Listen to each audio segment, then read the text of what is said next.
వరకు పాటలతోనూ వాయిద్యాలతోనూ స్వరములతోనూ దేవుని మహిమపరిచినటువంటి ప్రతి ఒక్కరికి కూడా హృదయపూర్వక వందనాలు తెలియజేస్తున్నాను. మరి మనం వాక్య సందేశంలోకి వెళ్దాము. దయచేసి నాతో పాటు మీరందరూ కూడా ప్రార్థనలో ఏకీపించవలసిందిగా మనం చేస్తున్నాను. చిన్న ప్రార్థన చేసుకుంటారు. మనం వాక్య సందేశానికి వెళ్దాం. మహాపరిషుడు సర్వమంతుడు శక్తివంతుడు బలవంతుడైన దేవ మీ వందనములు స్తోత్రములయ్యా. ఇదిగోనైనా ఈ మధ్యాహ్నం కలిసి సమయంలో ప్రభావ మీ వాక్యాన్ని ధ్యానించడానికి మేమందరం కూడా వచ్చి ఉన్నాం ప్రభావ. మీరు మాతో సూటిగా మాట్లాడాలని ప్రభావ. మా హృదయంలో ఉన్నటువంటి వేదన అయితేనేమి, మా హృదయంలో ఉన్నటువంటి భారం అయితేనేమి మీరు తొలగించుకున్నాను ప్రభావ. సమాధానం ఏమైనా చేస్తున్నాను ప్రభావ. అయినా మీ పాదాల చెంత చేయడమైనా, మీ వాక్యం వినడానికైనా మా హృదయాన్ని మీ పాదాల చెంత పెట్టేయడం ప్రభావ. ప్రతి ఒక్క వ్యక్తితోనూ హృదయంలోనైనా చొరబడినట్లుగా మా దేవ మీ వాక్యాన్ని అందించడం ప్రార్థిస్తున్నట్టుగా మీ నామంలోనైనా మీ మంచి మేలు పొందుకునేట్లుగానైనా మీ వాక్యంలో స్థిరపరచబడి బలపరచబడి ముందుకు సాగడానికి సహాయం చేయించడం ప్రార్థిస్తున్నాం. నజరేయుడైనటువంటి యేసు నామములో వేడుకుంటున్నాను. ఆమేన్. హల్లెలూయా. మరి మనము అపోస్తలుల కార్యాలు 20వ అధ్యాయము ధ్యానం చేసుకున్నాం. దయచేసి బైబిల్ గ్రంథాలు ఉన్నటువంటి ప్రతి ఒక్కరు కూడా అపోస్తలుల కార్యాలు 20వ అధ్యాయము చేసుకోవాల్సిందిగా నేను మనం చేస్తున్నాను. మరి మొదటి నుంచి ఒకరు చదివి సహాయం చేయాల్సిందిగా. ఆ అల్లరి అడిగిన తర్వాత పౌలు శిష్యులను తన యొద్దకు పిలువనంపించి హెచ్చరించిన మీదట వారి యొద్ద సెలవు పుచ్చుకొని మాసిదోనియాకు వెళ్ళుటకు బయలుదేరాను. ఆ ప్రదేశంలో ఎందుకు సంచరించి ఎక్కువ మాటలతో వారిని హెచ్చరించి గ్రీసునకు వచ్చాను. అతడు అక్కడ 3 నెలలు గడిపి ఓడ ఎక్కి సిరియాకు వెళ్ళవలనని ఉండగా అతని విషయమై యూదులు కుట్ర చేయించున్నందున మాసిదోనియా మీదుగా తిరిగి రావాలని నిశ్చయించుకున్నాను. మరియు పుర్రు కుమారుడును బెరయా పట్టణస్థుడునైన సోపత్రును దెస్సలోనికేయులలో అరిస్తార్కును సెకుందును దెర్బే పట్టణస్థుడైన గాయిను తిమోతేయును ఆసియా దేశస్థుడైన తూకీకు అతనితో కూడా వచ్చి. చాలండి. ఇక్కడ మనము ఈ నేపథ్యాన్ని కనుక గమనించినట్లయితే అపోస్తలుల కార్యం 19వ అధ్యాయంలో ఏముంటుందంటే ఒక దేవతకు సంబంధించినటువంటి విషయాల గురించి రాసి పెట్టబడి ఉంటుంది. ఆ దేవత గురించి అక్కడ ఒక వ్యక్తి దాన్ని తయారు చేసినట్లుగా రాసి పెట్టబడి ఉంటుంది. దేవత అంటే ఒక విగ్రహాన్ని వెండితో తయారు చేసి ఆ వెండితో తయారు చేసినటువంటి విగ్రహాన్ని వ్యాపారంగా మార్చి ఆ వ్యాపారం ద్వారా అనేక మంది పొట్టకూటి కోసం దాన్ని వాడుకుంటున్నట్లుగా మనకు కనిపిస్తుంది. మరొకసారి నేను దీన్ని వివరంగా క్లియర్గా ఆ నేపథ్యాన్ని మీకు చెప్పడానికి ప్రయత్నం చేస్తాను. అపోస్తలుల కార్యం 19వ అధ్యాయంలో ఒక వ్యక్తి వెండితో ఒక విగ్రహాన్ని తయారు చేస్తాడు. ఈ విగ్రహాన్ని తయారు చేసినటువంటి వ్యక్తి దాన్ని పాపులరైజ్ చేస్తాడు. పాపులరైజ్ చేయడం అంటే మనము వ్యాపారం చేస్తుంటాం కదా. వ్యాపారం చేస్తున్నప్పుడు మనము ఏదైనా బొమ్మలు కానీ, లేదంటే బుట్టలు కానీ, లేదంటే ఏదైనా ఒక వస్తువుని, ఒక విచిత్రమైనటువంటి వస్తువులు తయారు చేసినప్పుడు దాన్ని ప్రజల్లోకి తీసుకెళ్ళినప్పుడు ప్రజలు దాన్ని చూసి అరే చాలా బాగుంది, వాడుకోవడానికి అందంగా ఉంది, నైస్గా ఉంది, కాబట్టి దీన్ని కొనుక్కోవాలని మనస్సు వచ్చేటట్టుగా మనము దాన్ని పబ్లిసిటీ చేయడం. ఏం చేయడం? పబ్లిసిటీ చేయడం. అట్లా ఒక వ్యక్తి ఒక విగ్రహాన్ని పబ్లిసిటీ చేసినట్టుగా మనకు కనబడుతుంది. వెండితో అందంగా తయారు చేయబడినటువంటి విగ్రహం. ఈ విగ్రహాన్ని పబ్లిసిటీ చేసిన తర్వాత ఆ విగ్రహాలు కొనే వాళ్ళ సంఖ్య పెరిగిపోయింది. ఏం పెరిగింది? కొనే వాళ్ళ సంఖ్య పెరిగింది. కొనే వాళ్ళ సంఖ్య పెరుగుతూ ఉంటే ఏమవుతుంది? ఆటోమేటిక్గా ప్రొడక్ట్ తయారు చేసే వాళ్ళ సంఖ్య పెరుగుతూ ఉంటుంది. ఇంతకుముందు మనం చూసాం, ఫోన్లు అనేటటువంటివి ఊరికి 1-2 ఉండేవి. లేదంటే పట్టణంలో 5-6, చిన్న బూతుల్లాగా, రూపాయి కాయిన్ బాక్స్ లాగా ఉంటాయి. ఎప్పుడైతే వాటి సంఖ్య, వాటి వాడకం పెరిగిందో ఏమైంది? ఇంటికి ఒకటి వచ్చింది. ఇంటికి ఒకటి వచ్చిన తర్వాత ఇప్పుడు ఏమైంది? మనిషికి ఒకటి వచ్చింది. అవునా కదా? అయితే ఈ రావడం అనేది ఎలా వచ్చాయంటే రకరకాల కలర్స్, రకరకాల అయినటువంటి ఫంక్షన్స్, దాంట్లో గేమ్స్ ఇంతకుముందు ఉండేవి కాదు. ఓన్లీ ఫోన్ మాట్లాడుకోవడానికి, ఆఫ్ చేసేయడానికి మాత్రమే మనకు వచ్చేది అది. కానీ ఇప్పుడు ఏమైంది? అది ఇంటర్నెట్ వచ్చింది, గేమ్స్ వస్తున్నాయి, వీడియోస్ వస్తున్నాయి, దాంట్లో సాఫ్ట్వేర్ వర్క్ జరుగుతున్నాయి, వీడియో ఆడియో ఎడిటింగ్ జరుగుతున్నాయి, అన్ని జరుగుతున్నాయి. లాస్ట్కి లైవ్ ప్రోగ్రామ్స్ కూడా వెళ్తున్నాయి. అలా ఒక ప్రొడక్ట్ ని, ఆ ఫోన్ తయారు చేసినటువంటి ప్రొడక్ట్ ని రకరకాలుగా మార్పులు చేసుకుంటూ వచ్చారు. అలాగే ఇక్కడ ఒక వ్యక్తి అర్తిమీదేవి అని ఒక పేరు పెట్టి ఒక విగ్రహాన్ని తయారు చేశాడు 19వ అధ్యాయంలో. ఆ విగ్రహాన్ని మార్చుకుంటూ ఆ కంసాలను ఒక వ్యాపారంగా మార్చారు. దాన్ని ఎలా మార్చారు? వ్యాపారంగా మార్చారు. ఆ బొమ్మ ఉంటే అంటే ఇప్పుడు మనం చూసినట్లయితే కొన్ని యాడ్స్ వస్తూ ఉంటాయి మనకి. ఈ ఫోన్లో వీడియోస్ చూస్తూ ఉన్నప్పుడు యాడ్స్ వస్తుంటాయి. తక్షణమే ఈ నెంబర్ని సంప్రదించండి. దేనికి? మీ భవిష్యత్తుని తెలుసుకోవడానికి. మీ ఉంగరాలు పెట్టుకుంటే మీ భవిష్యత్తు మారిపోతుంది, చైన్ వేసుకుంటే మీ భవిష్యత్తు మారిపోతుంది, మీ తాయితులు కట్టుకుంటే మీ భవిష్యత్తు మారిపోతుంది. యాడ్స్ వస్తూ ఉంటాయి కింద. ఇదంతా కూడా వాళ్ళు ఏం చేస్తున్నారు?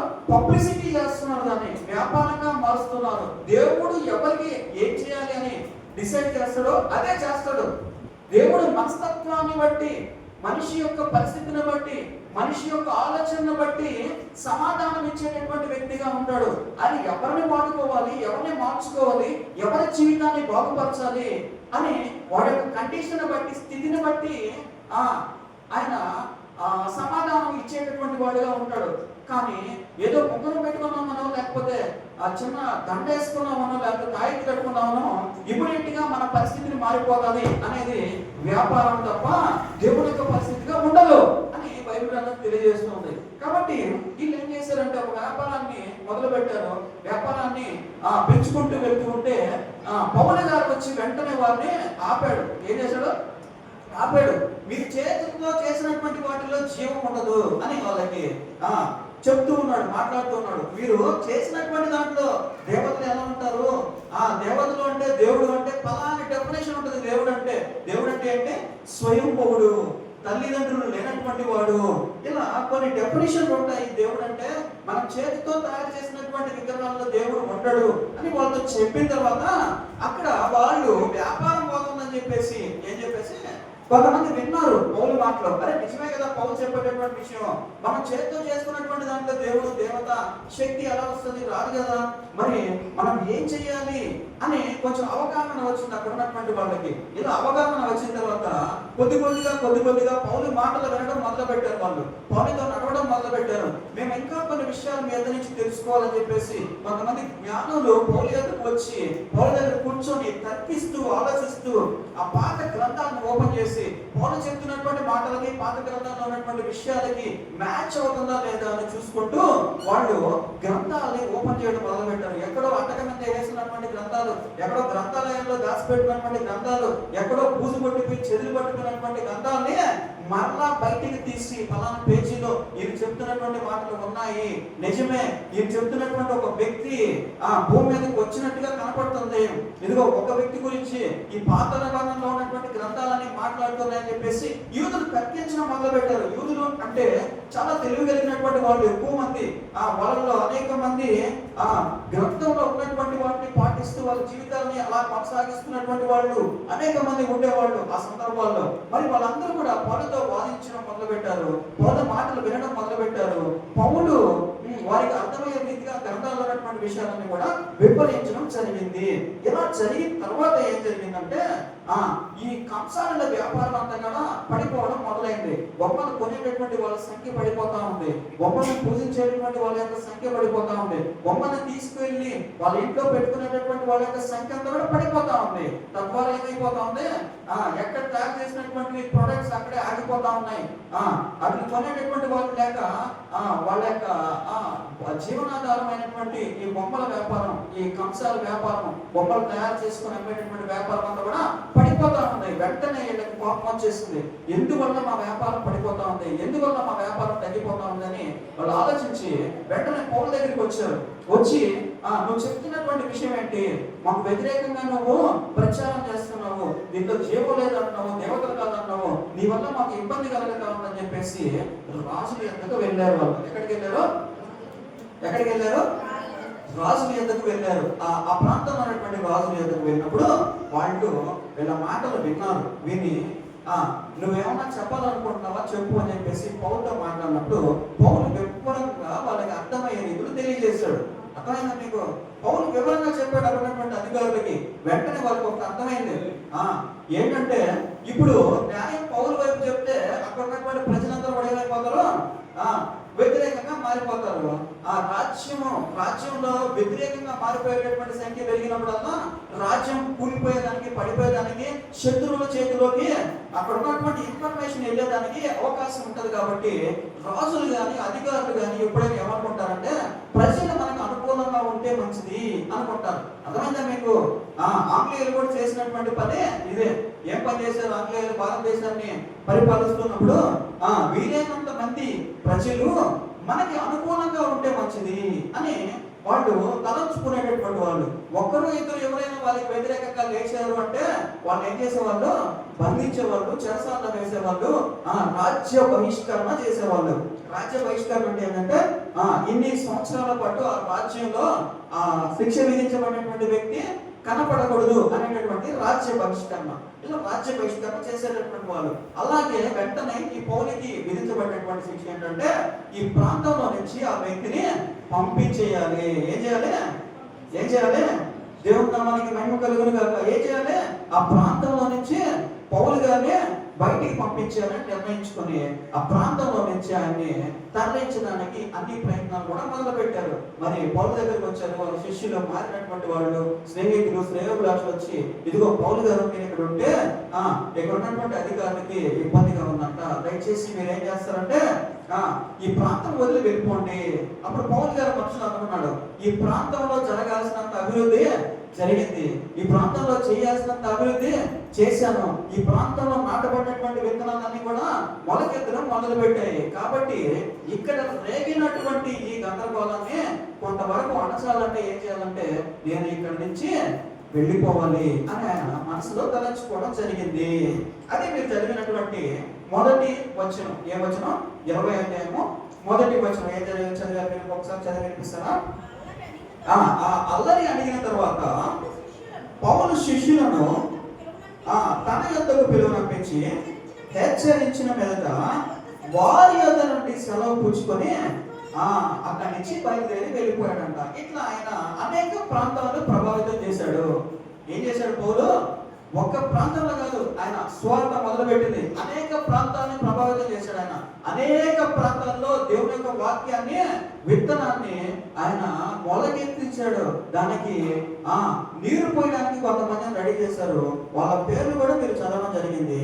5వ వచనం, 4వ వచనంలో వాళ్ళ పేర్లు ఉంటాయి. 4వ వచనం ఒకసారి చూస్తారా?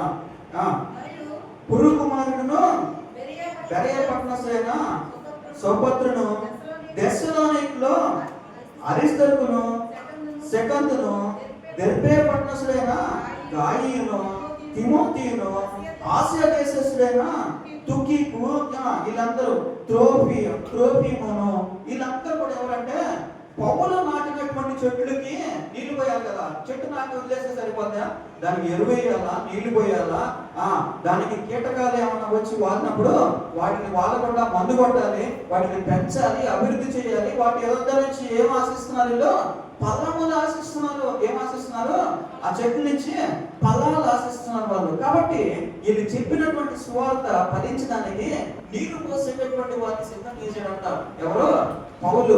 ఆ ప్రాంతాల్లో, ఈ ప్రాంతంలో ఈయన నీరు పోసాయన, ఈ ప్రాంతంలో ఈయన మొక్కలకి నీళ్లు పోసాయన, నాటినటువంటి ఆ ప్రజలకి ఒక్కొక్క ప్రాంతంలో ఒక్కొక్కరిని ఆయన నిర్ణయిస్తూ వచ్చాడంట. ఇలా చేస్తున్నటువంటి సందర్భంలో కొంచెం వాక్యము అక్కడ ఉన్నటువంటి ప్రజలకి అర్థం అవ్వడం మొదలైంది. అక్కడ ఉన్నటువంటి ప్రజల్లోనికి వెళ్ళడం మొదలైంది. ప్రభు అయినటువంటి యేసుక్రీస్తు వారు అనేటటువంటి ఒక వ్యక్తి పుట్టి చనిపోయి తిరిగి లేచాడు అనేటటువంటి ఒక సువార్త ఈ పౌలు ద్వారా ఆయన యొక్క శిష్యుల ద్వారా ఆ ప్రాంతాలన్నింటిలో కూడా అక్కడ రాయబడినటువంటి ప్రాంతాలన్నింటిలో కూడా విస్తరించడం మొదలుపెట్టింది. ఇలా విస్తరిస్తూ ఉన్నప్పుడు ఒకానొక సందర్భంలో ఒక చిన్న విషయం జరిగింది అక్కడ. మరి 6వ వచనం ఒకసారి చదువుతారా? పులియని రొట్టెల దినములైన తర్వాత మేము ఓడ ఎక్కి ఫిలిప్పి విడిచి త్రోయకు వచ్చి 7 దినములు ఉంటేవి. రొట్టె విరుచుటకు కూడినప్పుడు పౌలు మరునాడు వెళ్ళనయండి వారితో ప్రసంగించుచు అర్ధరాత్రి వరకు విస్తరించి మాట్లాడుచుండెను. మేము కూడి ఉన్న మేడగదిలో అనేక దీపములు ఉండెను. అప్పుడు ఐతుకు అను ఒక యవనస్తుడు కిటికీలో కూర్చుని గాఢ నిద్రపోయి పౌలు చాలాసేపు ప్రసంగించుచుండగా నిద్రాభావం వలన జోగి 3వ అంతస్తు నుండి కింద పడి చనిపోయిన వాడే ఎత్తబడెను.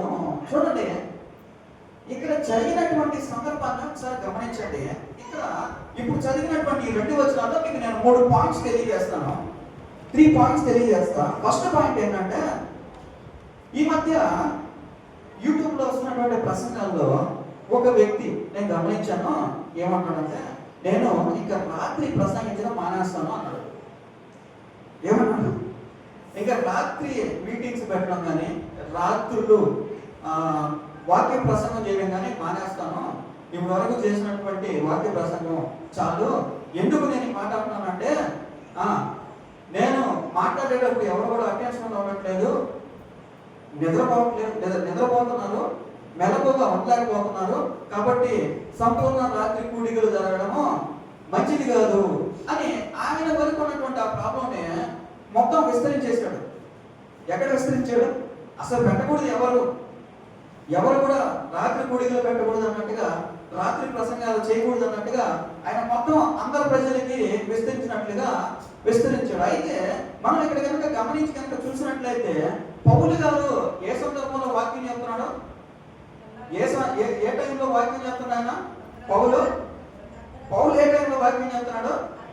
అర్ధరాత్రి వరకు వాక్యం చెప్తున్నాడు ఆయన. ఏ టైంలో చెప్తున్నాడు? రాత్రి కూడా వాక్యం చెప్తున్నాడు ఆయన. బైబిల్ గ్రంథం రాత్రులు ప్రసంగం చేయకూడదు అనడానికి వ్యతిరేకం. అర్థమైందా మీకు? గట్టిగా సోచంత హల్లెలూయా. రాత్రులు వాక్యం చెప్పకూడదు, రాత్రులు సువార్తలు చేయకూడదు, రాత్రులు రెస్ట్ తీసుకోవాలనే దానికి బైబిల్ గ్రంథం వ్యతిరేకం. ఎందుకంటే బైబిల్లో ఉన్నటువంటి ముఖ్యమైనటువంటి వాళ్ళే రాత్రులు ప్రసంగాలు చేశారు. ఇది ఫస్ట్ పాయింట్. రెండో పాయింట్ వస్తున్నాను నేను. ఈ 2 వచనాల్లో రెండో పాయింట్, ఆదివారం మేము రొట్టె విరుచుటకు కూడినప్పుడు పౌలు మరణాడు వెళ్ళనయ్యండి వారితో ప్రసంగించు అర్ధరాత్రి వరకు విస్తరించి మాట్లాడుచుండెను. చూడండి, ఏం చేస్తున్నారు వాళ్ళ సందర్భంలో? రొట్టె విరుస్తున్నారు. ఈ సందర్భంలో ఏం చేస్తున్నారు? రొట్టె విరుస్తున్నారు. రొట్టె విరచడం అంటే తెలుసు కదా మీకు, బల్ల కార్యక్రమం జరుగుతూ ఉంది. మరి ఎన్ని గంటలకు మొదలైందో ఈ బల్ల కార్యక్రమం? ఇది పొద్దులు మొదలైందో తెలియదు, మార్నింగ్ ఉదయం టైంలో మొదలైందో తెలియదు, మధ్యాహ్నం టైం మొదలైందో తెలియదు, మరి సాయంత్రం మొదలైందో తెలియదు. బాగా గమనించాలి, జాగ్రత్తగా గమనించాలి. ఎప్పుడు మొదలైంది ఇది? మార్నింగ్ మొదలైంటే మధ్యలో గ్యాప్ వచ్చి భోజనం చేసి మరలా మధ్యాహ్నం ప్రసంగించడం మొదలు పెట్టాడో తెలియదు. లేదంటే సాయంత్రం మొదలుపెట్టి రాత్రి పూట రొట్టె విరిచారా వాళ్ళు అనేది కూడా తెలియదు. ఫస్ట్ పాయింట్ చెప్తున్నాను. మళ్ళీ రెండో పాయింట్ మీకు తెలియజేస్తున్నాను. ప్రభువైనటువంటి యేసుక్రీస్తు వారు ఒక రాత్రి పూట ఈ కార్యక్రమాన్ని చేసినట్టుగా బైబిల్ గ్రంథంలో కనపడుతుంది. గమనించారా మీరు? బైబిల్ గ్రంథంలో వాళ్ళు శిష్యులతో కూడా ఆయన ప్రభు రాత్రి భోజనము అని రాసి పెట్టబడి ఉంటుంది. ఏం రాసి పెట్టబడి ఉంటుంది? ప్రభు రాత్రి భోజనము రాసి పెట్టబడి ఉంటుంది. అంటే ఈ పళ్ళ పిలిచేటటువంటి కార్యక్రమంలో కూడా కొంతమందికి తేడాలు ఉన్నాయి. ఇదంతా ఈ ప్రసంగం నేను ఎందుకు మాట్లాడుతున్నానంటే, కొంతమంది డినామినేషన్స్ లో ఉండేటటువంటి వాళ్ళు పప్పులే ఈ బల్ల కార్యక్రమం అనేది చేయాలి, రాత్రులు చేయకూడదని కొంతమంది దీన్ని చీలికలు చేసుకొని రకరకాలుగా ప్రసంగాలు ప్రసంగిస్తున్నారు కాబట్టి దానికి సంబంధించినటువంటి విషయాన్ని నేను క్లారిటీ ఇవ్వడానికి సెకండ్ పాయింట్ మాట్లాడుతున్నా. 2 పాయింట్స్ క్లారిటీ వచ్చింది మీకు. 3వ పాయింట్ ఇక్కడికి వచ్చి చూసినట్లయితే ఒక వ్యక్తి ఆ వాక్యం వెంట నిద్రపోయి కళ్ళు తిరిగి నిద్రలోకి బాగా జారుకొని మత్తు ఎక్కిపోయి, అంటే నిద్రపోయేటప్పుడు ఏమైపోతుంది, బాడీ అంతా మత్తు అయిపోతుంది కదా, అట్లా అయిపోయి వెనకాల కిటికీలో నుంచి 2 అంతస్తులు పైనుంచి కింద పడిపోయి చనిపోయాడు అనుకున్నారు. వీళ్ళందరూ ఏమనుకున్నారు? ఆ వ్యక్తి చనిపోయాడు అనుకోని ఎత్తుబడి చేయడానికి రెడీ అయిపోయారు. చనిపోయిన తర్వాత వాడై ఎత్తబడెను, చనిపోయిన వాడు ఎత్తబడెను. అర్థమైంది మీకు పాయింట్? ఎత్తబడిన అంటే ఎత్తుబడి చేసేటటువంటి కార్యక్రమం తెలుసు కదా. చనిపోయినటువంటి వారిని దహన సంస్కారాలు చేసేటటువంటి కార్యక్రమంలోకి వెళ్ళిపోయాడు వాడు. ఆ చిన్న లైన్ లో అంత మ్యాటర్ దాచిపెట్టబడింది. నేను మీకు క్లారిటీ ఇవ్వడానికి ప్రయత్నం చేస్తాను దాన్ని. చూడండి, చనిపోయిన వాడై ఎత్తబడెను అంటే ఒకడు చనిపోయాడు, వాడిని చనిపోయాడని నిర్ణయించిన తర్వాత కదా ఎత్తుబడి కార్యక్రమం జరుగుతుందా? అవునా కదా? ఏమైపోయాడు? చనిపోయాడు. ఆల్మోస్ట్ చెప్పాలంటే చనిపోయాడో లేకపోతే చనిపోలేదో తెలియదు. మొత్తానికి వాడిని ఎత్తుబడి కార్యక్రమాన్ని తీసుకొచ్చారు. ఏ కార్యక్రమం తీసుకొచ్చారు? ఎత్తుబడి కార్యక్రమాన్ని తీసుకొచ్చారు. అయితే పౌలు అక్కడికి వెళ్ళి అంతటా పౌలు కిందికి వెళ్ళి అతని మీద పడి కౌగిలించుకొని మీరు తొందరపడకుడి. ఏం మాట్లాడుతున్నాడు? తొందరపడకుడి అనేటటువంటి పదాన్ని వాడాడు. తొందరపడకుడి అంటే ఏంటి అర్థము? మీరు వీడిని భూస్థాపన చేసేస్తారేమో, చచ్చిపోయాడని భూస్థాపన కార్యక్రమం మొదలు పెడుతున్నట్టున్నారు. మీరు కొంచెం ఆగండి, వెయిట్ చేయండి, తొందరపడగలండి. ఇది చచ్చిపోయాడు అనుకుంటున్నారు కదా, మీరు కొద్దిగా ఆగండి, వెయిట్ చేయండి అని చెప్పి అతని ప్రాణమదనలో ఉన్నదని వారితో చెప్పాను. చూడండి, 2 పాయింట్లు నేను ఈ విషయం గురించి మాట్లాడతాను.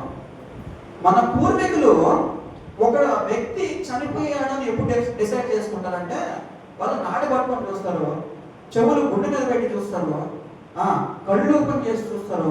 ఇవన్నీ ఓపెన్ చేసి చూసి బాడీ చల్లబడిపోయిందా లేదా చూసి, బాడీ వేడిగా ఉందా చల్లబడిపోయింది, ఇవన్నీ డిసైడ్ చేసుకొని ఇంకొక పని కూడా చేస్తారు. గొంతులోకి ఏం పోస్తారు తెలియదా మీకు? ఎవరు 50-60 సంవత్సరాలు ఎవరు లేరా ఇక్కడ?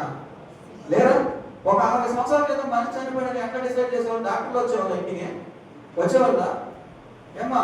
వచ్చేవాళ్ళ? డాక్టర్లు ఎవరన్నా? ఎవరు రారు, పెద్దవాళ్ళే, ముసలోళ్ళే. ఇప్పుడు చచ్చిపోయినటువంటి వాళ్ళు ఇప్పుడు కూడా ఉంటారు. వాళ్ళు అంత 30, 40, 50 సంవత్సరాలు వెనక్కి వెళ్తే వాళ్ళు పెద్దవాళ్ళు తీసుకొచ్చేవాళ్ళు, ముసలాళ్ళు తీసుకొచ్చేవాళ్ళు. వాళ్ళు వచ్చి చూసేవాళ్ళు, కింద మెడ వేసి బాడీ చల్లబడిపోయింది, మొత్తం నాడేం లేదు, చచ్చిపోయి డిసైడ్ చేసేవాళ్ళు. అయితే ఇక్కడ పౌలు వచ్చి ఏం చేస్తున్నాడంటే, మీరు తొందరపడద్దు. ఏమొద్దు, తొందరపడద్దు, వదిలేసే కింద పెట్టేది. తొందరపడద్దు. ఎందుకు తొందరపడద్దు? అతని ప్రాణము అతనిలో ఉన్నది. ఏముందంట? అతని ప్రాణము అతనిలో ఉన్నదని వారితో చెప్పాను. అతడు మరలా పైకి వచ్చి రొట్టె విరిచి పుచ్చుకొని తెల్లవారు వరకు విస్తారముగా సంభాషించి బయలుదేరాను. వారు బ్రతికిన ఆ చిన్నవారిని తీసుకొని వచ్చినప్పుడు వారికి విశేషమైన ఆదరణ కలిగాను. ఏం జరిగింది అక్కడ? వీటిని ఎత్తుబడి చేయొద్దని చెప్పేసి వచ్చేసాడు ఆయన, అంతే. గమనించండి, వాళ్ళేమో వాడు చచ్చిపోయాడు అనుకున్నారు, పంట పెట్టేశారు, ఎత్తుబడి కార్యక్రమాలు రెడీ చేసుకున్నారు. ఈయన అక్కడికి వెళ్ళి వాళ్ళు కొత్తగా ఒక మాట చెప్పాడు. ఏంటంటే, వీడు చచ్చిపోలేదు, ఈయన అట్లే వదిలేయండి, ఈయన్ని ఎత్తుబడి చేయొద్దని చెప్పేసి వచ్చేసి సమయం వేస్ట్ చేయాల. అక్కడ కూర్చొని అడవలేదు, ఫస్ట్ పాయింట్. 2వ పాయింట్, అక్కడ కూర్చొని ప్రార్థన చేయలేదు. 3వ పాయింట్, వాళ్ళకి కౌన్సిలింగ్ ఇవ్వడానికి అక్కడే ఆయన వేచి ఉండలేదు. చూడండి, 3 పాయింట్లు నేను మీకు క్లుప్తంగా వివరిస్తున్నాను. ఇప్పుడు ఎవడో వైద్యుడు వచ్చాడు అనుకోండి, నేను బతికిస్తానని చెప్పి బోధ వైద్యులు, మామూలు వైద్యులు తర్వాత సంగతి. ఎవడో ఒకడు వచ్చాడు అనుకో, వాడు అక్కడి నుంచి లేచి వెళ్ళాడు. ఫస్ట్ పాయింట్, వాడు బతికి లేచి నడిచిన దాకా ఏం చేస్తాడు? అక్కడే కూర్చొని ఉంటాడు. వాడికి తెలిసిన మంత్రాలన్నీ చదువుతుంటాడు, లేదంటే వాడికి తెలిసిన పూజలన్నీ చేస్తుంటాడు, లేదంటే వాడిని కన్సల్ట్ చేసి ఇంకొంచెం ఉంచేదానికి ట్రై చేస్తుంటాడు. కానీ అక్కడి నుంచి వెళ్ళిపోడు. First point. ఈయన ఏం చేశాడంటే, పౌలు అక్కడి నుంచి లేచి వెళ్ళిపోయాడు. First point. 2వ పాయింట్ వచ్చేసి ఆ తెల్లవారు వరకు కూడా ఆ ప్రసంగం ఆపలేదంట ఆయన. ఏ ప్రసంగం ఆపలేదు? ఏదైతే పైన రొట్టె పిలిచేటటువంటి కార్యక్రమం జరుగుతుందో, ఏదైతే దేవుడి యొక్క మాటలు విస్తారముగా అక్కడ ప్రచురించబడుతున్నాయో ఆ కార్యక్రమం ఆగదా, ఆ కార్యక్రమం ఆపలా, దేవుడి కార్యక్రమం ఆగదా. అక్కడ సాతాను గాడు కార్యక్రమాన్ని ఆపాలని వాడిని దొంగేసి ఉండొచ్చేమో. ఏం చేసి ఉండొచ్చు? సాతాను గాడు పౌలు వాక్యం అక్కడ ఉన్నటువంటి వాళ్ళకి అర్థం అందకూడదు అని వాడిని తోసేసి ఉండొచ్చేమో. అప్పుడు ఇంకా ఎక్కువ ఇంట్రెస్ట్ అయిపోయింది. ఎందుకు ఇంట్రెస్ట్ అయిపోయింది? వాడు చచ్చాడో బతికాడో తెలియక అందరూ మేలుకొని ఉన్నారు. అర్థమైందా మీకు? వాడు చచ్చాడో బతికాడో తెలియక అందరూ మేలుకొని ఉన్నారు. ఆ మేలుకొన్న సందర్భంలో పౌలు మాటలు వింటున్నారు. అర్థమైందా? రాత్రులు జనరల్ గా జనాలు మేలుకోవడాలంటే ఏదన్నా మంచి భయంకరమైనటువంటి ఇన్సిడెంట్ అన్నది, పావు కలిసింది అనుకోండి, తేలు కలిసింది అనుకోండి, ఏం పెట్టద్దు, తాగించద్దు, నైట్ అంతా ఏం చేయాలా, మేలుకొని కూర్చొని ఉండాలని చెప్తారు. ఇప్పుడు ఇక్కడ చచ్చాడో బతికాడో తెలియట్లేదు. ఇప్పుడు వాళ్ళందరూ కూడా వాళ్ళ దగ్గర అటెన్షన్ ఉందన్నమాట. అక్కడ పౌలు మాట్లాడేటటువంటి మాటలు పైనుంచి వినపడుతున్నాయి. మొత్తం అయిపోయిన తర్వాత వాడు బతికి లేచి అక్కడ ఆ వాక్య ప్రసంగం జరుగుతున్నటువంటి ఆ ప్రదేశానికి వచ్చినప్పుడు వాళ్ళందరూ ఆశ్చర్యపడ్డారంట. ఎందుకు ఆశ్చర్యపడ్డారు వాళ్ళందరూ అంటే, ఎన్నో సంవత్సరాల నుంచి చచ్చిపోయినటువంటి వాడు బతికి మళ్ళా రావడం అనేది వాళ్ళు చూడట్లేదు. అర్థమైందా మీకు? ఎన్నో సంవత్సరాల నుంచి వాళ్ళు ఈడు చచ్చిపోయాడు అని డిసైడ్ అయిన తర్వాత వాడు మరలా బ్రతకడం అనేది అసాధ్యం అక్కడ. కానీ ఎప్పుడైతే పౌలు గారు వాడిని ఎత్తుకొని హత్తుకొని వీటిలో ప్రాణం ఉందని చెప్పి అక్కడ పండ పెట్టేసి మళ్ళీ పైకి వచ్చేసేసారో, వెంటనే అక్కడ ఉన్నటువంటి వాళ్ళందరూ కూడా ఇంట్రెస్ట్ ఎక్కువైపోయింది. ఏం ఇంట్రెస్ట్ ఎక్కువైంది? ఈ బ్రతికి లేస్తాడా, లేకపోతే వాడు అలాగే పౌలు మాటల్లో ఓడిపోతాడా, పౌలు చెప్పినటువంటి మాటలు అబద్ధం అయిపోతాయా? చూడండి, దేవుని యొక్క శక్తి పౌలు గారిలో ఉంది. దేవుని యొక్క కార్యాలని నెరవేర్చేటటువంటి శక్తి పౌలు గారిలో ఉంది. చూడండి, దేవుని యొక్క పని ఆయన చేసుకుంటూ ఉంటే ఈ చేయాల్సినటువంటి పని అక్కడ దేవుడు చేస్తున్నట్టుగా కనపడుతుంది మనకి. చూసారా? ఇలా మనం అనేక సందర్భాల్లో పౌలు గారు చేసినటువంటి సువార్త పరిచయం మనము చూస్తూ ఉంటాము. కొన్ని క్రాస్ రెఫరెన్సెస్ మనం చూడడానికి ప్రయత్నం చేద్దాము. చూడండి, 2వ తిమోతి రాసిన పత్రిక 4వ అధ్యాయము 6 నుంచి 8 వచ్చాడు. ఒకసారి చూస్తారా? 2వ తిమోతి పత్రిక 4వ అధ్యాయము 6 నుంచి 8 వచ్చాడు. నేను ఇప్పుడే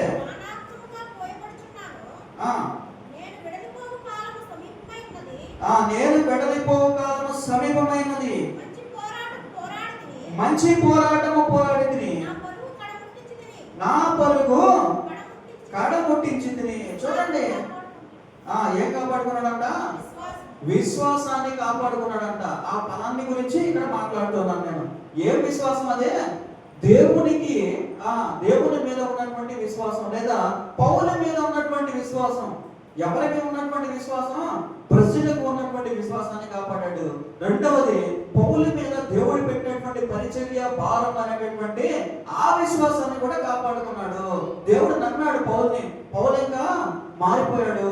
ఇదిగో నా స్వరం వినిన తర్వాత సౌలుగా ఉన్నటువంటి పౌలు నా పరిచర్య చేయడానికి పనికొస్తాడు అని నేను అనుకున్నటువంటి నా మాటను నెరవేర్చడానికి విశ్వాసంగా బ్రతికాడు పౌలు అని ఆయన విశ్వాసాన్ని కాపాడుకున్నాడంట. రెండవది, ఆయన పరుగు కడముట్టించాడంట. చూడండి, ఎన్ని రకాలైనటువంటి సేవలు చేశాడు. చూడండి, ఎన్ని రకాలైనటువంటి పరిచర్యలు చేశాడు. చూడండి, పౌలు గారు ఎక్కడ కూడా విశ్వాసాన్ని వదిలిపెట్టలేదు, ఎక్కడ కూడా దేవుని సేవని వదిలిపెట్టలేదు. విశ్వాసంతో పాటు సేవను కూడా ఆయన కొనసాగిస్తూనే వచ్చినట్టుగా మనకు కనపడుతుంది. అట్లాగే హెబ్రీయులకు రాసిన పత్రిక 13వ అధ్యాయం 17 వచ్చిన ఒకసారి చూస్తా. 13-17 స్పీడ్ గా. మీ పైన నాయకులుగా ఉన్నవారు లేక అప్పచెప్పవలసినటువంటి వారి వలె ఏం కాస్తున్నారట? ఆత్మలను గాయచున్నారు.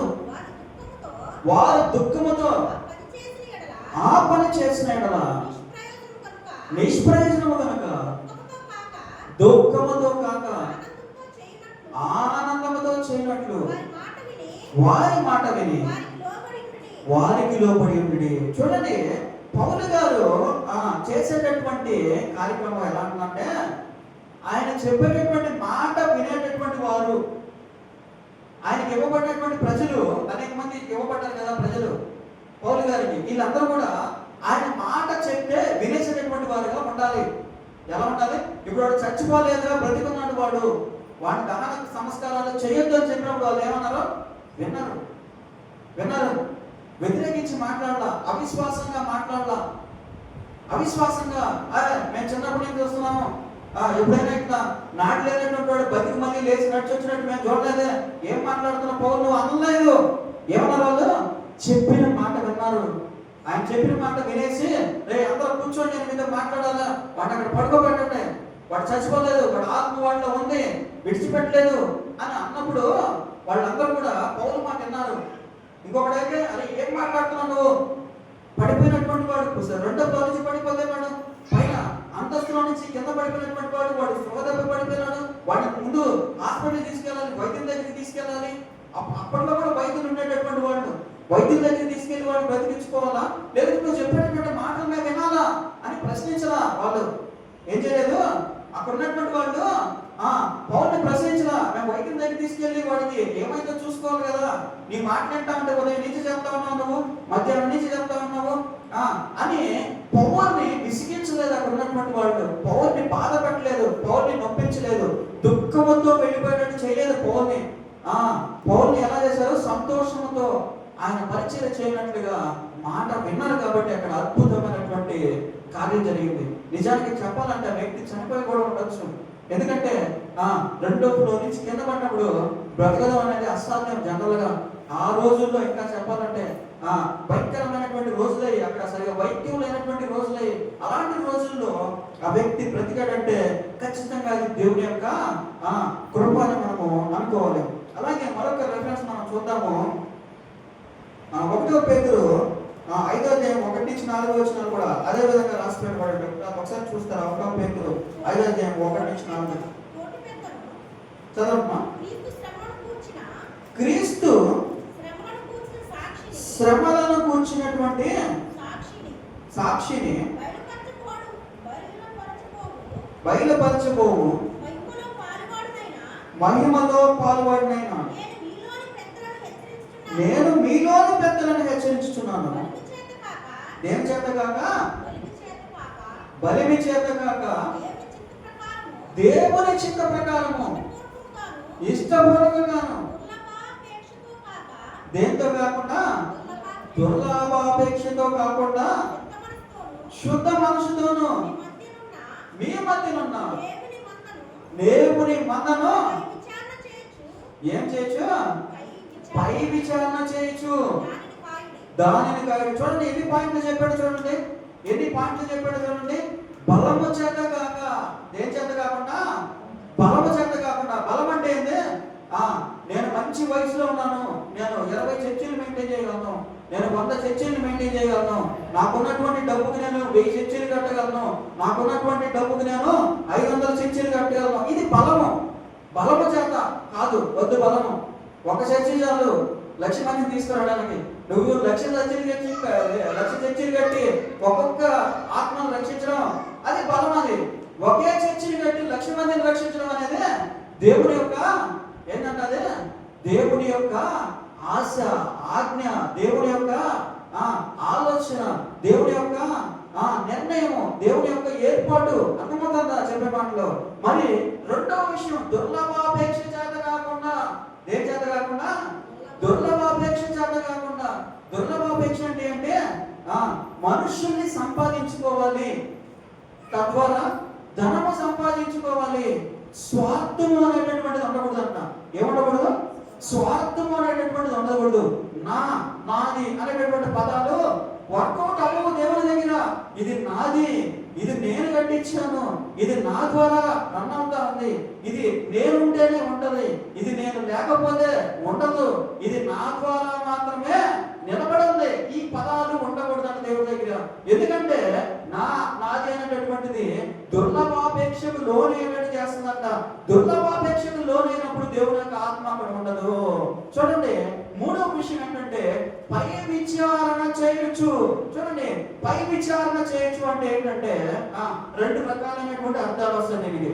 పై విచారణ చేయొచ్చు అంటే ఏంటంటే దేవుని యొక్క నిర్ణయం ఏందో అసలు ఫస్ట్ దేవుని యొక్క ఆశ ఏందో ఫస్ట్, దేవుని యొక్క తలంపు ఏందో ఫస్ట్, దేవుని యొక్క ఆలోచన ఏందో ఈ ప్రజల పట్ల, ఈ సంఘం పట్ల, ఇక్కడ ఉండేటటువంటి కుటుంబాల పట్ల, ఇక్కడ ఉండేటటువంటి ఆత్మల పట్ల అని విచారణ చేసి తర్వాత మనల్ని గాయాల. ఏం గాయాలా? విచారణ చేయొచ్చు, మనల్ని గాయాలంట. కానీ ఇంకొక రెండవ అర్థం ఏంటంటే పై విచారణ చేయొచ్చు అంటే, ఇప్పుడు 100 సంఘాలు ఉన్నాయి కదా, 100 సంఘాల్లో మనం లోపలికి వెళ్ళి ప్రతి ఒక్క మనిషితో వెళ్ళి మాట్లాడి ప్రతి ఒక్క కుటుంబంలోకి వెళ్ళి దర్శించి చేయలేము. కాబట్టి ఒక వ్యక్తిని ఏర్పాటు చేసుకుని, ఒక్కొక్క సంఘానికి ఒక వ్యక్తిని ఏర్పాటు చేసుకుని ఆ వ్యక్తిని ద్వారా నీరు పోస్తూ ఆ సంఘాన్ని పోషించవలను అనేటటువంటి బాధ్యతలు స్వీకరించడాన్ని పై విచారణ, సూపర్వైజింగ్ అంటారు ఇంగ్లీష్ లో. అంటారు సూపర్వైజింగ్, పై విచారణ చేయొచ్చు. అంటే ఏదో కట్టించేసాం వదిలేసాం, ఇంకా మనకు సంబంధం లేదు అర్థం. ఇంకో దగ్గర కట్టించేసాం వదిలేసాం, ఏదో ఇంకా మనకు సంబంధం లేదు, ఇలా ఉండకూడదంట. పౌలు గారు 7 సంఘాలను కట్టించినా, 8 సంఘాలను కట్టించినా, 10 సంఘాలను కట్టించినా, 12 సంఘాలను కట్టించినా వాళ్ళ మీద కొంతమందిని ఏర్పాటు చేసి ఆ వ్యక్తులు కరెక్ట్ గా నీరు పోస్తున్నారా లేదా చూడండి. ఇంకా కొంచెం ముందుకు వెళ్ళినట్లయితే మనకు ఆ విషయాలు కూడా వస్తూ ఉంటాయి. 10 నిమిషాల్లో ముగిస్తాను, నేను సమయం అయిపోయింది కాబట్టి. కొంచెం డ్రై టాపిక్స్ కానీ మనకు ఉపయోగపడేటటువంటి మాటలు ఇవన్నీ కూడా మనం జాగ్రత్తగా వినాల్సినటువంటి మాటలు. ఎందుకంటే సంఘం ఎలా ఉండాలి, సంఘంలో ఉండేటటువంటి సభ్యులు ఎలా బ్రతకాలి అనేటటువంటి విషయాన్ని చాలా క్లుప్తంగా ఈ అపోస్తల కార్యాల్లో వివరించడం జరిగింది. సంఘాన్ని ఎలా మెయింటైన్ చేయాలి, సంఘంలో ఉండేటటువంటి వాళ్ళు ఎలా ఉండాలి, సంఘాన్ని పరిపాలించేటటువంటి అధికారులు ఎలా ఉండాలి, సంఘానికి బోధించేటటువంటి వాళ్ళు ఎలా ఉండాలి, ఈ విషయాలన్నీ కూడా పౌలు గారి ద్వారా ఈ యొక్క అపోస్తల కార్యాల్లో అక్కడెక్కడ కూడా రాసి పెట్టబడినటువంటి విషయాలు. మరి ఇలా ఒక సంఘాన్ని ఏర్పాటు చేసిన తర్వాత దాన్ని గాలి వదిలేయకూడదంట. దాన్ని పరిపాలించేటటువంటి వాళ్ళు ఎలా ఉన్నారో వాళ్ళని పరిశీలిస్తూ ఉండాలంట. వాళ్ళు సక్రమంగా బోధిస్తున్నారా, సక్రమమైనటువంటి మార్గంలో నడిపిస్తున్నారా, సక్రమమైనటువంటి పోషణ అందిస్తున్నారా లేదా అనేటటువంటి విషయాన్ని పై విచారణ చేస్తూ ఉండాలి అని చెప్పేసి రాసి పెట్టబడి ఉన్నట్లుగా ఆయన ఇక్కడ వివరిస్తూ ఉన్నాడు. మరి ఎలా కనుక చూసినట్లయితే ఇంకొక వచనం చదువుతాం మనము, అలాగే కొద్దిగా ముందుకు వెళ్ళి చదువుతాము. 20వ వచనం నుంచి ఒకసారి చదువుతామమ్మా. 20వ వచనం నుంచి అపోస్తల కార్యాలు 19:20 వచనం. ప్రయోజనకరమైనది ఏది దాచుకొనక బహిరంగముగాను ఇంటింటను మీకు తెలియజేయచ్చు, బోధించచ్చు, దేవుని ఎదుట మారు మనసు పొంది మన ప్రభువైన యేసుక్రీస్తునందు విశ్వాసం ఉంచవలని యూదులకును క్రీస్తు దేశస్థులకును ఎలాగ సాక్ష్యం ఇచ్చుచుంటునో ఇదంతయో మీకు తెలియను. చూడండి, బోధిస్తూ ఉన్నాడు వాళ్ళకి. మనకు ప్రయోజనకరమైనది ఏది దాచుకొనగా. మనకు ప్రయోజనకరమైనది ఏముంటాయి ఇక్కడ? మనకు ప్రయోజనకరమైనటువంటివి ఏముంటాయి సంఘంలో? ప్రయోజనకరమైనటువంటివి చూడండి, ఆలోచించి చూడండి. మనకు ప్రయోజనకరమైనటువంటి ఏముంటాయి సంఘంలో? దాచుకునేటటువంటివి ఏముంటాయి? మహా అంటే ధనం ఉంటుంది, అవునా? ధనం దాచుకోవడం. ఆ రోజుల్లో ధనాన్ని దాచుకోవడానికి ప్రయత్నించిన వాళ్ళంతా కూడా నాశనం అయిపోయినట్టుగా కనపడుతుంది. రెండవది పరిపూర్ణమైనటువంటి వినయభావముతో అని రాసిపెట్టాడు పైన. మూడవ విషయం వచ్చేసి ఇంటింటను, ప్రతి ఇంటను బహిరంగంగా, ఏ విధంగా? బహిరంగంగా బోధిస్తూ. ఇప్పుడు కొన్ని విషయాలు ధర్మశాస్త్రానికి సంబంధించినటువంటి విషయాలు వాళ్ళకి అర్థం కావట్లేదు. అర్థమయ్యేటటువంటి వాళ్ళు ఒక 10 మంది ఉన్నారనుకోండి, వాళ్ళ వరకు తెలుసుకొని ఇంకా క్లోజ్ చేసేయడం కాదు, బహిరంగంగా బోధిస్తున్నారు. ప్రభువైనటువంటి యేసుక్రీస్తు వారు పైకి ఎక్కబడేటప్పుడు అనేక రహస్యాలు వాళ్ళతో మాట్లాడడం జరిగింది. ఆ రహస్యాన్ని ఒక్కొక్కటిగా అపోస్తల కార్యాలలో పౌలు గారు వెల్లడిస్తూ వచ్చారు. ఈ విషయాలన్నింటినీ కూడా దాచుకొనక బహిరంగంగా ప్రకటించండి అని చెప్తున్నాడు ఆయన. ఏం చెప్తున్నాడు? ధనాన్ని గురించో లేకపోతే అక్కడ ఉన్నటువంటి వెండి బంగారాల గురించో చెప్పట్లేదు. వెండి బంగారం ధనం కంటే విలువైనటువంటి రహస్యాల గురించి చెప్తున్నాడు ఆయన. ఏం చెప్తున్నాడు? ఈ రహస్యాలను మీకు నేను తెలియజేస్తున్నాను కదా, మీరు దాచిపెట్టుకోవద్దు, మీరు మీ దగ్గర మాత్రమే ఉంచుకోవాలని ప్రయత్నం చేయొద్దు. చూడండి, ఇది చెప్తుంటే నాకు మరొక విషయం గుర్తొస్తుంది. దాన్ని మీతో చెప్పి నేను ప్రసంగాన్ని కూడా ముగించడానికి ప్రయత్నం చేస్తాను. యూట్యూబ్లో కొంతమంది వాక్యాలు చెప్తూ ఉంటారు. అయితే ఈ వాక్యాలు చెప్తూ ఉన్నప్పుడు కొంతమంది భయంకరమైనటువంటి రహస్యాల గురించి మాట్లాడుతూ ఉంటారు, బైబిల్ గ్రంథంలో నుంచి. ఈ రహస్యాలను వింటూ ఉన్నప్పుడు ఎలా అనిపిస్తుంది అంటే, ఎంత జ్ఞానం ఉంది ఈ వ్యక్తికి, ఎంత జ్ఞానంతో మాట్లాడుతూ ఉన్నాడు అని ఆ వ్యక్తిని అనుసరించడం మొదలు పెడతాం. అంటే ఇంకేమైనా వాక్యాలు చెప్తాడేమో, ఇంకేదైనా చెప్తాడేమో అని చెప్పేసి అనుసరిస్తూ ఉంటే మనలాగే అనుసరించేటటువంటి వాళ్ళ సంఖ్య ఏమవుతుందంటే పెరుగుతా ఉంటుంది అనమాట. అంటే ఆ వాక్యాన్ని చూసేటటువంటి వాళ్ళ సంఖ్య పెరుగుతా ఉంటుంది. 50,000 మంది, 1,00,000 మంది, 2,00,000 మంది ఇట్లా పెరుగుతూ ఉంటారు. ఇలా చెప్తూ ఉండే కొద్దీ పెరుగుతూ ఉండే కొద్దీ ఆయన దగ్గర ఉన్నటువంటి రహస్యాలన్నీ అయిపోయినాయి అనుకోండి. ఆయన చదువుకున్నటువంటి నేర్చుకున్నటువంటి అయిపోయినాయి అనుకోండి. తర్వాత నార్మల్ వీడియో వచ్చిందనుకో, దాన్ని అట్లా స్కిప్ చేసి వదిలేస్తాం. తర్వాత మళ్ళీ ఇంకొక నార్మల్ వీడియో మళ్ళీ స్కిప్ చేసి వదిలేస్తాం. ఇంకా తర్వాత వీడియోలన్నిటికీ ఏమైపోతుంది, చూసేటటువంటి వాళ్ళ యొక్క సంఖ్య తగ్గిపోతుంది. అప్పుడు మనకి ఏమర్థం అవుతుందంటే, అరే ఉన్న రహస్యాలన్నీ చెప్పేసాం మనము, ఇక మన దగ్గర చెప్పేటటువంటి ఏమి లేవు. మనల్ని చూసేటటువంటి వాళ్ళు, మన వాక్యాలు వినేటటువంటి వాళ్ళు తగ్గిపోయారు. ఇంకో కామెడీ ఏంటంటే, మనం చెప్పినటువంటి రహస్యాలను కాపీ కొట్టి వేరే వాళ్ళు మళ్ళా చెప్పుకుంటున్నారు. కాబట్టి మనం ఏం చేయాలంటే, ఇట్లా బహిరంగంగా ఈ పాయింట్ దగ్గరికి వస్తున్నాను. ఇలా బహిరంగంగా దేవుడి యొక్క రహస్యాలను పంచిపెట్టి చెప్పేయడం వల్ల అందరికీ తెలిసిపోతుంది, అందరూ చెప్తారు, మన దగ్గరికి వచ్చేటటువంటి వాళ్ళ యొక్క సంఖ్య తగ్గిపోతుంది. కాబట్టి ఈ రహస్యాలను ఇట్లా పబ్లిక్ లో ఏం చేయకూడదు, చెప్పకూడదు అనేటటువంటి ఆలోచన వస్తుంది. అవునే కదా, వస్తుంది కదా. కానీ దానికి వ్యతిరేకంగా పౌలు గారు ఏమంటారంటే, మీ దగ్గర ఉన్నటువంటి విలువైనటువంటి సమాచారం ఇప్పుడు చదవండి, మీకు బాగా అర్థమైపోతుంది. 20వ వచనం చదవండి. మళ్ళా ప్రయోజనకరమైనది ఏదియో దాచుకొనక బహిరంగముగాను ఇంటింటను మీకు తెలియజేయచ్చు, బోధించుచు దేవుని యొక్క మారు మనసు పొంది ప్రభు అయినటువంటి యేసుక్రీస్తునందు విశ్వాసం ఉంచవలనని యూదులకును గ్రీసు దేశస్థులకును సాక్ష్యం ఇచ్చుగా. చూడండి, దేవుడు నాకు ఈ విధంగా పరలోకం గురించి చూపించాడు, పరదేశం గురించి చూపించాడు అని పౌలు గారు అందరికీ చెప్పేయడానికి వెనక చేయలేన. దేవుడు ఆయనకి మాత్రమే రహస్యంగా చెప్పినటువంటి విషయాల్ని బైబిల్ గ్రంథంలో ఎన్ని రోజుల నుంచి మనం చదువుకుంటున్నామంటే, ఆయన వాటిని దాచిపెట్టి ఆయన వరకే సమాధి చేసేలేదు. ఏం చేయలేదు. నేను 3వ ఆకాశంలోకి ఎక్కి వెళ్ళి తిని అక్కడ వినబడినటువంటి మాటలను మీతో నేను మాట్లాడకూడదని రాస్తాడు ఒక సందర్భంలో. అక్కడ నేను విన్నదియు చూసినదియు నేను మీతో చెప్పకూడదు అని రాస్తాడు ఆయన. ఎలా రాస్తాడు? చెప్పకూడదు అని రాస్తాడు. తర్వాత సందర్భంలో మీకు నేను ఆ విషయాన్ని మీకు చదివి వినిపిస్తాను. ఎందుకు చెప్పకూడదు పరలోకంలో ఉండేటటువంటి విషయాల్ని, పరలోకంలో ఉండేటటువంటి సంగతుల గురించి అనేది కూడా నేను మీకు ఇంతకుముందు ఒకసారి ప్రసంగం కూడా చెప్పినట్టున్నా ఒక అరగంట పాటు. మళ్ళీ మన సమయంలో వాటి దగ్గరికి వెళ్దాం. అయితే ఇక్కడ మాత్రం పౌలు ఏమంటున్నాడంటే, ప్రయోజనకరమైనటువంటివి అనేటటువంటి పదాన్ని వాడాడు. ఎలాంటి పదం వాడాడు? ప్రయోజనకరమైనటువంటిది. ఎవరికి ప్రయోజనకరమైనటువంటివి? ప్రజలందరికీ కూడా ప్రయోజనకరమైనటువంటి విషయాలు దాచిపెట్టకూడదంట. అర్థమైందా? ఎలాంటి విషయాన్ని దాచిపెట్టకూడదంట? ప్రజలందరికీ కూడా ప్రయోజనకరమైనటువంటి విషయాల్ని దాచిపెట్టకూడదంట.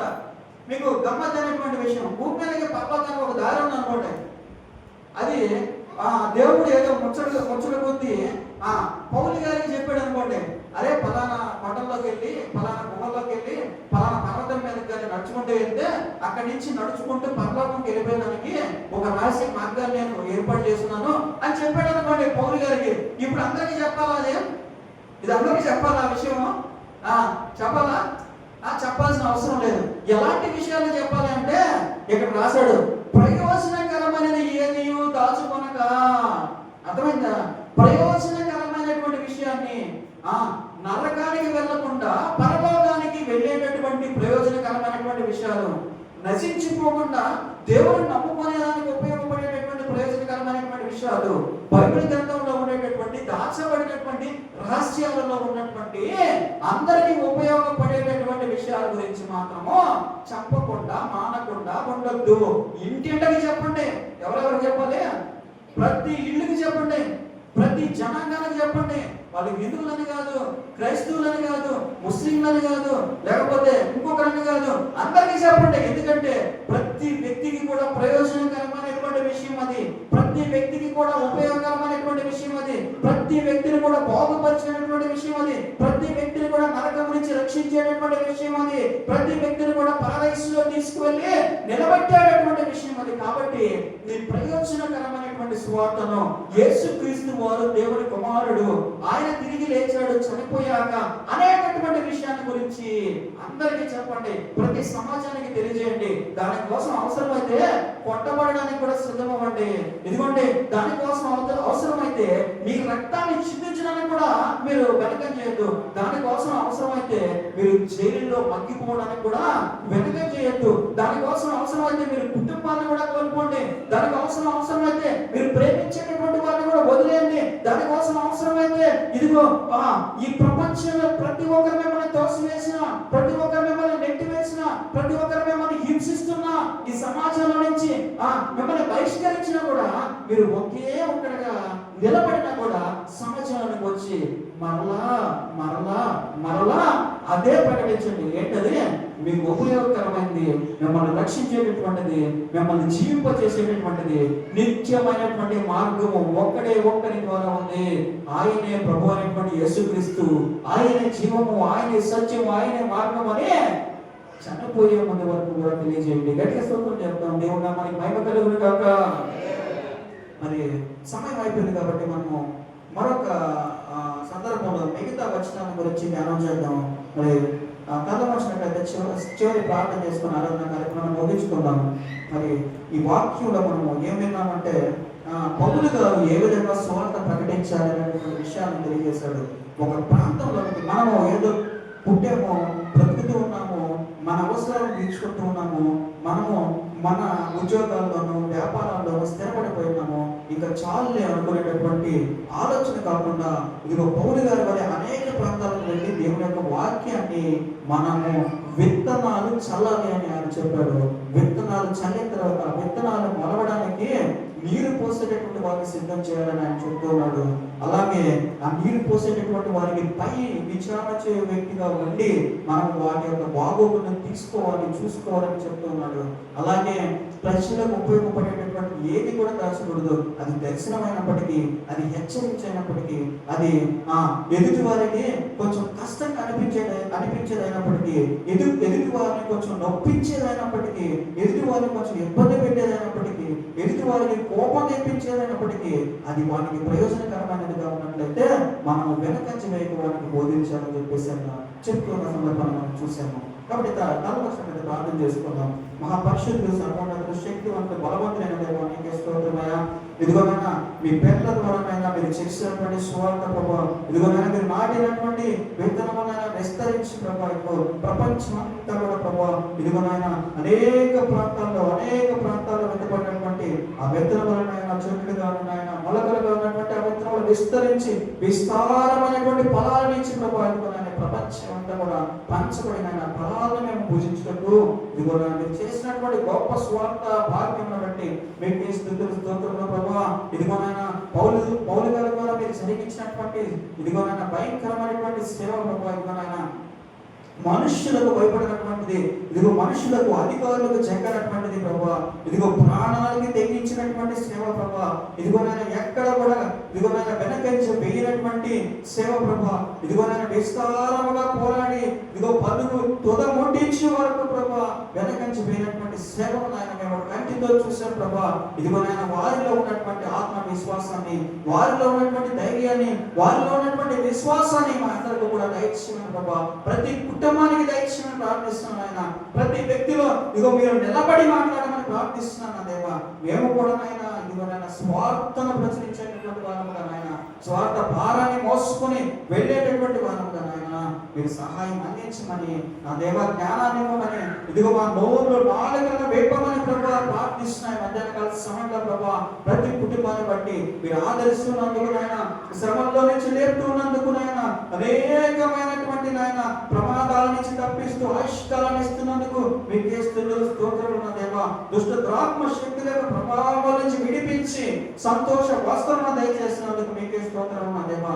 ఈ సంఘాన్ని బట్టి ప్రార్థిస్తున్నా, సంఘ పెద్దలను బట్టి ప్రార్థిస్తున్నా, సంఘ పరిచారకులను బట్టి ప్రార్థిస్తున్నా, సంఘాన్ని ముందుకు నడిపిస్తున్నటువంటి ప్రతి ఒక్కరిని బట్టి ప్రార్థిస్తున్నా. ఇదిగోనైనా సంఘానికి వచ్చి నిట్టూర్పు విడుస్తున్నటువంటి ప్రతి బిడ్డను బట్టి ప్రార్థిస్తున్నా. మధ్యాహ్న కాల సమయంలో ప్రభా మీకు సహాయం దయచేయండి. ఇదిగోనైనా వారందరినీ నాయన ఇదిగోనైనా మీరు లేపండి ప్రభా. ఇదిగో వారికి సరైనటువంటి సహాయం దయచేసి ప్రార్థిస్తున్నాను దేవా. ఈ మధ్యాహ్న కాల సమయంలో నాయన ఇంకా అనేక అవసరముల కోసం నాయన ఇదిగోనైనా మొరపెట్టినటువంటి వ్యక్తులను బట్టి ఈ మధ్యాహ్న కాల సమయంలో మీ పాదాలు జ్ఞాపకం చేసుకుంటున్నాం నా దేవా. మీకు సహాయం అందించండి ప్రభా. వారు చేసినటువంటి ప్రార్థనలకి సహాయం అందించండి ప్రార్థిస్తున్నాను నా దేవా. ఇదిగోనైనా సంఘాలు ప్రభా, అనేక సంఘాలు నాయన ఇదిగోనైనా కట్టబడి రీతిగా నాయన మీ పాదాల దగ్గర నాయన ప్రార్థిస్తున్నాయన మీ యొద్ద నుంచి నాయన ఇదిగో సమాధానం పొందుకుంటూ ముందుకు సాగినట్లుగా సహాయం దయచేయమని ఇదిగో ప్రతి ఒక్క సంఘంలో ఉన్నటువంటి కాపులను బట్టి ప్రభా, ఇదిగో క్రిస్టియన్స్ అండ్ పాస్టర్లను బట్టి ఆయన ఏర్పాటు చేసినటువంటి ప్రతి సంఘంలో బట్టి ప్రార్థిస్తున్నాయి. మధ్యాహ్న సమయంలో వాటి సక్రమమైనటువంటి మార్గంలోనైనా మీరు ముందుండి నడిపించమని ఇదిగో మీరు సహాయం దయచేయమని వెన్నుముకగానైనా మీ యొక్క పరిశుద్ధాత్మ దేవుడి సహాయం దయచేయమని ప్రార్థిస్తూ నజరేయుడైనటువంటి యేసు నామములో వేడుకుంటున్నాను నా ప్రియ పరలోక తండ్రి. ఆమేన్. హల్లెలూయా. పరలోకమందున్న మా తండ్రి, మీ నామం పరిశుద్ధపరచబడును గాక, మీ రాజ్యం వచ్చును గాక, మీ చిత్తం పరలోకమందు అలాగే భూమి మీద నెరవేరును గాక. మాకు కావలసిన ఆహారం మాకు దయచి మరణాన్ని క్షమించిన ప్రకారముగా మరణము మీరు క్షమించండి. మన శోధనతో కీడు నుండి తప్పించి, ఎందుకంటే రాజ్యము బలము మహిమ శక్తి సర్వం నిరంతరం మీరేనా దేవా. ఆమేన్. మన తండ్రి అయిన దేవుని నుండి ఆయన కుమారుడైన యేసుక్రీస్తు వారి కృప, పరిశుద్ధాత్మ దేవుని సహవాసం కూడి చేయబడిన ప్రతి బిడ్డకు వారి కుటుంబంతో సర్వత్రిక సంఘానికి రాకడ పర్యంతం వరకు సదాకాలం తోడే నిలిచి ఉండను గాక. ఆమేన్. హల్లెలూయా.